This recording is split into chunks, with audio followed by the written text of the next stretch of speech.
click this council, or can you see? Yes.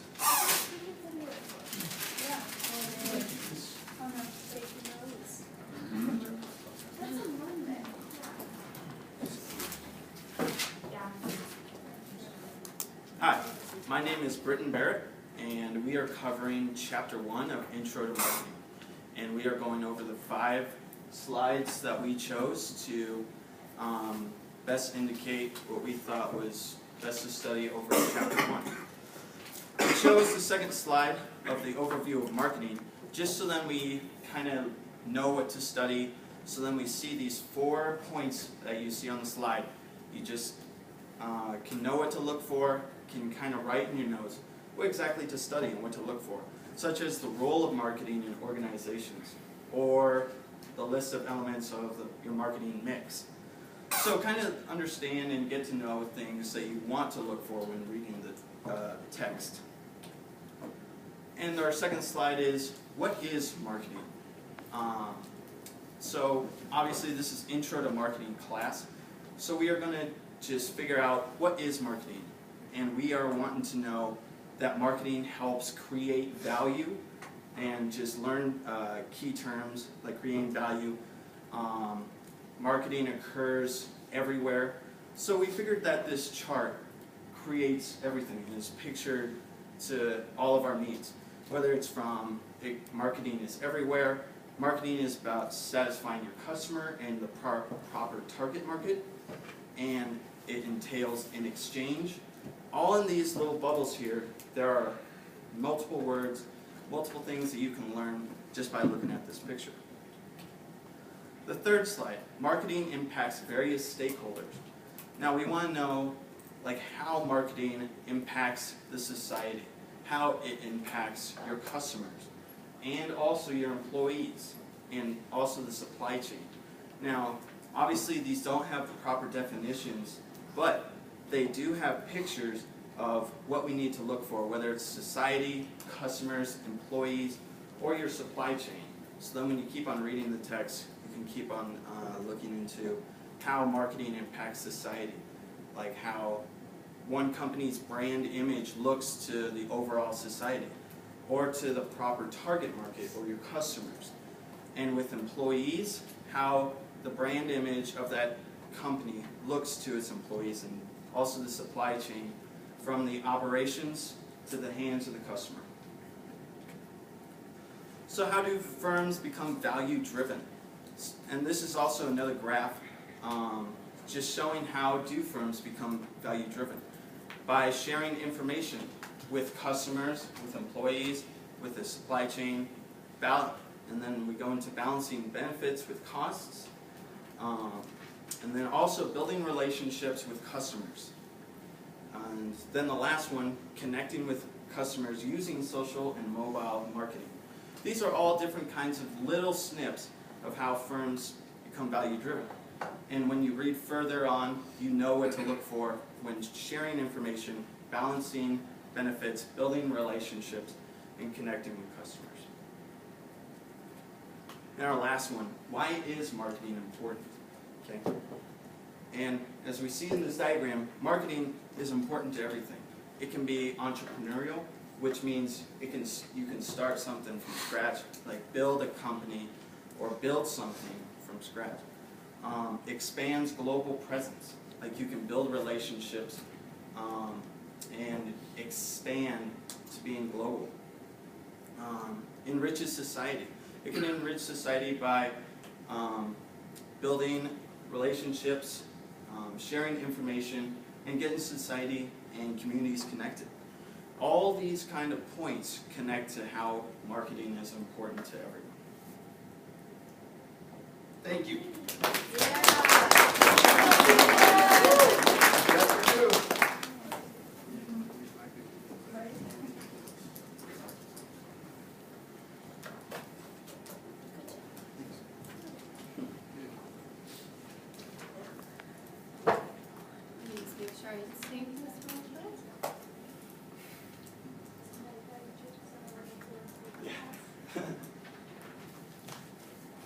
Alright, good morning guys. My name is Danielle. Danielle, and I'm just going to go over the 5 slides for you guys to review for Chapter 2.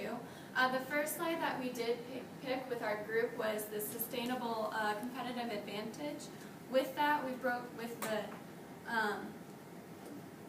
the picture that you see in front of you. You have all of the different key areas of what a customer needs with a business or whenever they look for a product or service. The main key points are the operational, customer excellence, product, and locational. All 4 of these areas do overlap each other, so it's important to know that if you get one area, you have to know that there's also another area that the customer wants to have with those, with whenever they're buying a product or service.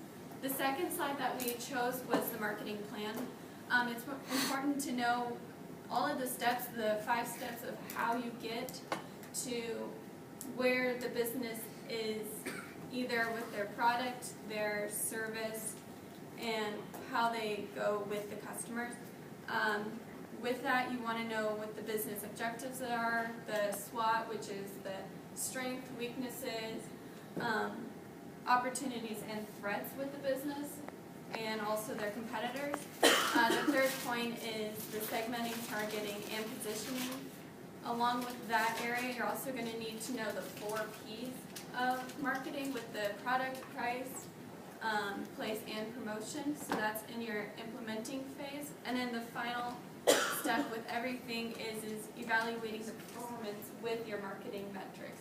With that metrics, it gives you that opportunity to know, all right, did we do well with that product, or did we do well with that service? If not, how do we change that with everything in order to make sure that we have that good product for everyone else? The third slide that we chose was the situation analysis using SWOT examples, such as with Starbucks, McDonald's, and Dunkin' Donuts that the book focuses on a lot with. With this, you'll notice that there's internal and external ideas, or internal and external strengths and weaknesses with the SWOT analysis, allowing you to have a better example and idea of what the SWOT would look like for different companies. The third step is just remembering the segmenting, marketing, or segmenting, targeting, and positioning in the market with that marketing plan that I talked about on slide 2. It just really is important to understand what that marketing is looking, or that company is looking for. And then finally, we have the step 5, using the marketing metrics. That marketing metrics has the different stars in it. They have the question marks, cash cows, and then also the dogs. Each example for those is a star is having that iPhone 5. Cash cow is with the OtterBox company, taking advantage of the fact that the iPhone 5 is always going to, or the iPhone is always going to be there. So what they're going to do is they're always going to constantly provide a new case for that. And dogs are just like American Furniture Warehouse. They take advantage of those low income or those going out of business companies for furniture, and then they sell them at prices for people to take advantage of those low prices, but still American Furniture Warehouse is very successful. So with those 5 slides, you got the sustainable competitive advantage. We talked about the marketing plan. We also looked at some examples with the situational analysis of SWOT. We reiterated the segmenting, targeting, and positioning and how important it is.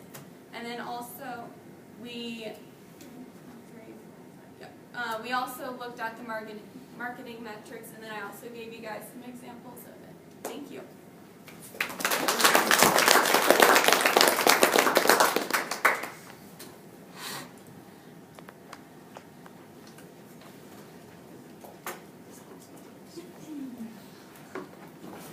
Hi guys, my name is Lily Duran, and I will be representing the 3rd group.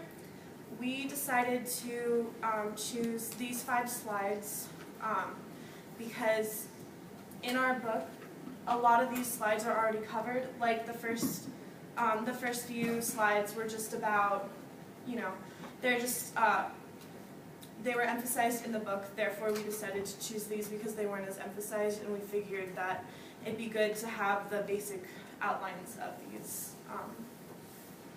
these topics. So our first slide is the corporate social responsibility. This is a really good graph that shows the importance of corporate responsibility and how it works. So basically we have the input, which could be customer, company, or case or cause issue. And then it all goes into corporate social responsibility, and then the output also affects the customer or the consumer, company, and cause issues. So it shows that the input from, for instance, the input from a consumer going through corporate social responsibility could affect any of these three things and would most likely affect them. Our second slide is competing outcomes. This is really important because it shows how negative things, for instance, for instance, the first update to the iPhone 5,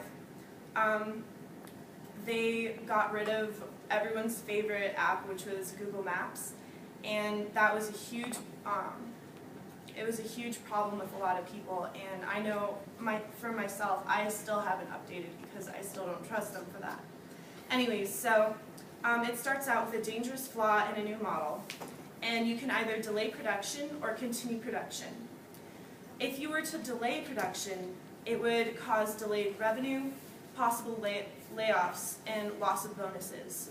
So depending on what company you are, you may decide that this is a much better route to go because you want to save your company's integrity and you want to save their image and their brand image.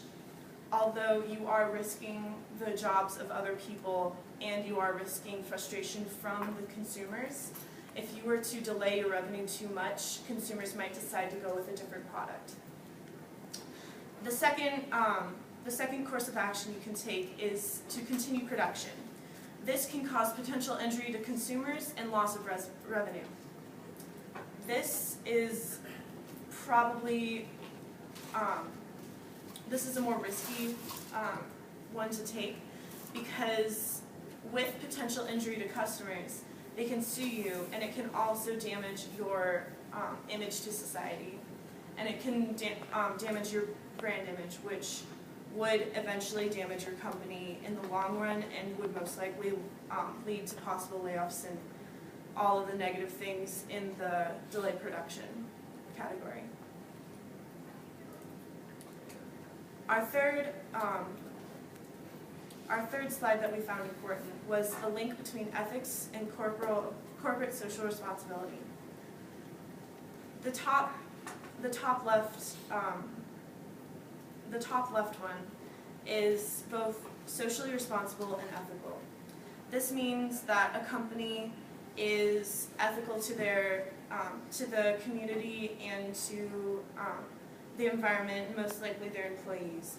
And they're also socially responsible, which means they could donate to a lot of charities or contribute a lot to the community.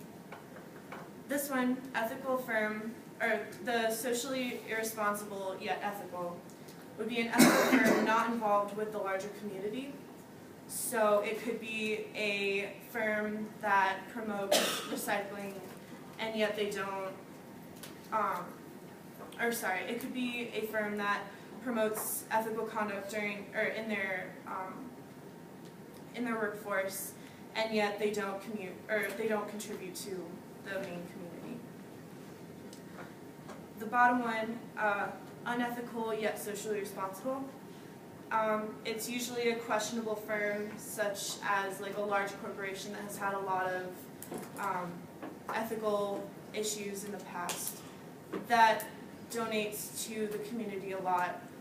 For instance, McDonald's could be considered one with their questionable, food that causes, a lot of people believe that cause obesity in children and things like that, and yet they donate to a lot of charities and they have their own charities. And then there's the company that is neither ethical nor socially responsible. This is probably a company that won't last very long because people will get frustrated with their unethical performances and their socially irresponsible beliefs. Our fourth slide, a framework for ethical decision making. We decided that this was important because it outlines the basic framework for ethical decision making. In the book, you can go through and define each of these individually, and we decided that this was the most important because it gave you a large framework for what you could achieve. This first step is identify issues. Ellen, you need to finish up. Oh, sorry, okay. All right, our final slide, and I just realized I went out of order, was the influence of personal ethics. This has to do with genetics, family, religion, and values. And we believe that just the basic outline of this was important because because you can go through and look at each of these individually. All right, thank you. Thank you.